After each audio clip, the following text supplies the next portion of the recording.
मंचासीन सभी विशिष्ट अतिथियों का और आप सभी को नमस्ते, आप सभी का स्वागत है। हम लोगों ने इस सेमिनार के विषय में अभी रानी जी ने कहा कि बहुत ही अच्छा टॉपिक रखा गया है। तो इसके पीछे मैं कहना चाहूँगा राघवेंद्र जी का विशेष योगदान रहा है और इन्होंने कृष्णन जी ने, बेहरा जी ने और प्रोफेसर धनीधरन जी ने मिलकर के इस टॉपिक का चयन किया है। International seminar on human development and संस्कार। बात हम लोग इंटरनेशनल की कर रहे हैं तो एक बार इंटरनेशनल पर नजर भी डाल दें। तो अगर पिछले 3 दिनों के अखबार को हम लोग देखें तो अगर उस अखबार को देख करके हम लोग को टॉपिक रखना हो तो क्या होगा? वो टॉपिक होगा international seminar on human destruction and sanhar. क्यों जी?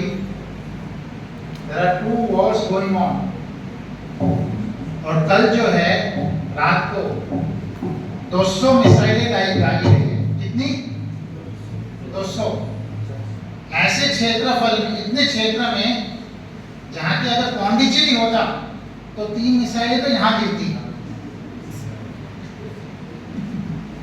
तो मन में प्रश्न ये है कि इंटरनेशनल टॉपिक एक्चुअल जो हो रहा है वो तो डिस्ट्रक्शन हो रहा है, वो तो संहार हो रहा है और हम लोग यहाँ बात कर रहे हैं डेवलपमेंट की, हम लोग बात कर रहे हैं संस्कार की। तो प्रासंगिक है या नहीं? विश्व की जो बड़ी बड़ी गोष्ठियां आज के दिन हो रही होगी वो हो रही होगी कैसे आत्मरक्षा के संदर्भ में कैसे और संहार किया जाए।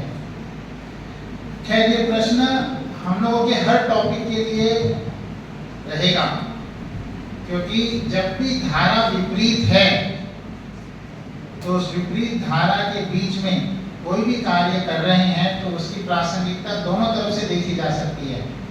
विपरीत है तो क्यों करें और विपरीत है इसलिए करें,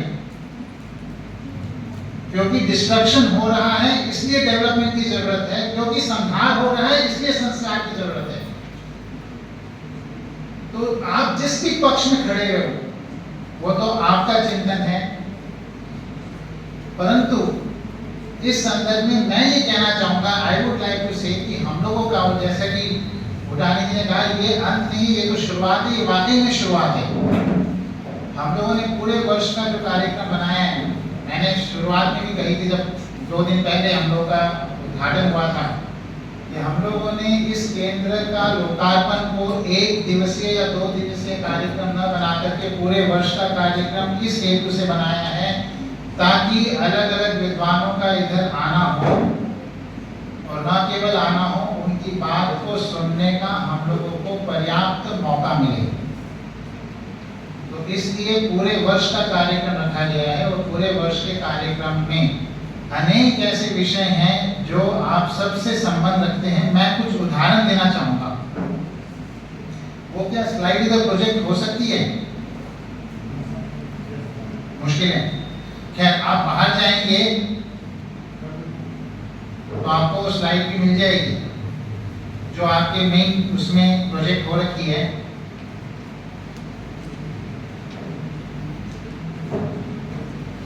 जो पहला कार्यक्रम है, मैं उदाहरण दे रहा हूँ, सारे कार्यक्रम नहीं बोल रहा। 11 से 13 अक्टूबर अगले सप्ताह, मतलब कि अगले सप्ताह तक यहाँ पर वापस शुक्रवार, शनिवार, रविवार को कार्यक्रम है, पर विषय है धर्म की प्रासंगिकता। What is the relevance of Dharma today? अब ये सारे लड़ाई झगड़े हो रहे हैं, धर्म की बात कौन कर रहे हैं, तो आकर के बात करें। हम लोगों के कार्यक्रम में एक विशेष बात आप पाएंगे, one special thing you will find, half the time is devoted for questions and answers. मैंने अपने सेमिनार में पाया जब क्वेश्चंस का समय आता है तो बहुत कम लोग संकोच करते हैं क्वेश्चंस पूछने में, बहुत कम लोग पूछते हैं। और कई बार तो मैंने पूछा, उसका एक उद्देश्य ये भी था कि एक एनकरेजमेंट हो कि क्वेश्चंस पूछना अच्छी बात है। It's normal to ask question, it's also normal to ask questions with respect to faith. नहीं तो हम लोग कहते हैं भाई ये धर्म की बात है, इसमें मेरे से प्रश्नोत्तर मत करो, ये हमारे फेथ की बात है, we will not explain it. यहाँ पर ऐसा नहीं है, यहाँ पर आप क्वेश्चन करें। इसलिए जो भी विषय होंगे आधा टाइम चर्चा के लिए है, डिस्कशन के लिए है, रिफ्लेक्शन के लिए है। ये कुछ आया है क्या इधर? ये ऊपर बढ़ेगा या यहीं रहेगा? ठीक है, अगर यही रहेगा तो ठीक है, हम लोग आगे बढ़ते हैं। उसके बाद 25 से 27 अक्टूबर वेद और विज्ञान। फिर से वेद के बारे में हम लोग सब आस्था रखते हैं, ये सब रखते हैं, अच्छी बात है, पर वेद में विज्ञान भी है और वेद में लॉजिक है। तो उस वेद में विज्ञान और लॉजिक कैसे है उसके ऊपर फोकस डिस्कशन होगा अक्टूबर के अंत में, which is 25 to 27 October. 21 topic और भी है, मैं सारे टॉपिक्स नहीं बोल रहा हूँ, तो मैं कुछ एग्जांपल्स दे रहा हूँ कि ये बताने की कैसे ये आपके लिए रेलेवेंट है। 21 से 23 नवंबर तनाव के कारण और निवारण। जहाँ पर कोई है जिसको टेंशन ना हो, ऐसा कोई नहीं है, तो सबके लिए रेलेवेंट है। तनाव क्यों होता है और उसका निवारण कैसे किया जाए। और it's not about personal opinion, it is about what is that practices that are there in our scriptures. उसके बाद 13 से 15 दिसंबर we will have the second seminar working together with Pondicherry University, और उसका मकसद है या उसका टॉपिक है महिलाओं के कर्तव्य और अधिकार। मुझे खुशी है इस ऑडियंस में करीब 50% महिलाएं हैं, तो आपके कर्तव्य और अधिकार, और ये केवल महिलाओं के लिए नहीं है, पुरुषों को भी जानना जरूरी है कि महिलाओं के क्या कर्तव्य और अधिकार है। तो उसके ऊपर विशिष्ट विदुषी आ रही हैं, उनका यहाँ पर प्रवचन है या उनका कार्यक्रम होगा, और पौंडीचेरी यूनिवर्सिटी के साथ होगा। वे हैं आचार्य सुकामा जी, जिनको कि पिछले वर्ष ही पद्मश्री से सम्मानित किया गया था। यम नियम की बात यहाँ पर हो रही थी, कई सारे लेक्चर्स में, सेमिनार में यम नियम की बात हुई। तो 11 से 13 जनवरी यम नियम का पालन और वो जीवन निर्माण का प्राथमिक चरण कैसे है। उसके बाद हम लोग आश्रमों की बात कर रहे थे, हम लोग संस्कारों की बात कर रहे थे। यहाँ तो वानप्रस्थ संस्कार भी एक संस्कार है। वानप्रस्थ में जाना एक आश्रम से दूसरे आश्रम में जाने बराबर। और मैं ये कहना चाहूँगा यहाँ देखते हुए आप में से अनेक लोग वानप्रस्थ के लिए तैयार हैं। मेहराज जी ने तो पहले ही अपना कमिटमेंट दे दिया है। तो वानप्रस्थ आश्रम क्या है, क्यों जाना चाहिए, केवल बोलने से तो नहीं, हम तो गृहस्थ में रुक जाते हैं, जैसे फुल स्टॉप लग गया है ना। तो वानप्रस्थ आश्रम क्यों है, क्या मतलब है, उसका मतलब ये नहीं कि छोड़ छाड़ करके वन में चले जाओ ना, उसके ऊपर डिस्कशन होगा। और उसके लिए जो भी लोग अगर उसमें 2-4 दिन और रह करके ट्रेनिंग प्राप्त करना चाहते हैं, तो हम लोग का प्रयास है हफ्ते भर की ट्रेनिंग दी जाए ना, टू अंडरस्टैंड व्हाट इज वानप्रस्थ आश्रम। और फिर आप लोग विचार करें, 6 महीने बाद हम लोग एक बड़ा कार्यक्रम करेंगे, जिसमें कि अगर आपके मन में ये बात जगे कि हाँ हमें भी वानप्रस्थ लेना चाहिए, तो आपका स्वागत है, आप 6 महीने बाद वानप्रस्थ लें। आप लोगों के लिए पर्याप्त कुटिया इंदर है। मनुस्मृति के बारे में बहुत कुछ संदर्भ आया है। इनफैक्ट अगर एक ग्रंथ जो सबसे अधिक कोट हुआ है वो है मनुस्मृति इस सेमिनार में। तो मनुस्मृति पर गुरुकुल कामरी के पूर्व वाइस चांसलर, जिन्होंने बहुत गहन शोध मनुस्मृति पर किया है, वो आएंगे 7 से 9 फरवरी, 7 to 9 February. The topic is Manusmriti एवं अर्थशास्त्र में राजविद्या।